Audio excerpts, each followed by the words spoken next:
Even how busy am I. Kung siguro kayo yung sitwasyon ko, wala na, natulog lang kayo. Yeah. I woke up early this morning, I had to go to Edmonton, coming back, and then while waiting on there, I was doing my paperwork. So it's non-stop, right? Pero sabi ko, Lord, today is Wednesday, I should be with the because that's your commitment. Right?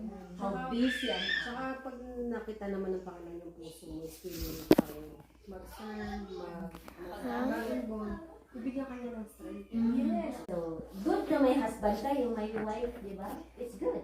It's better. But if you guys did not spur together, if you don't, you know, align together with the Lord, that Disaster. yeah.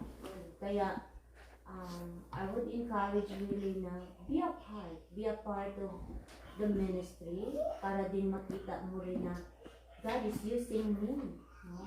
Start with something. Start with little thing. Kung ano yung pwede ka, kung ano yung kaya mo. Kasi nire-require ni God sa atin, it's not that you are able, but you are available.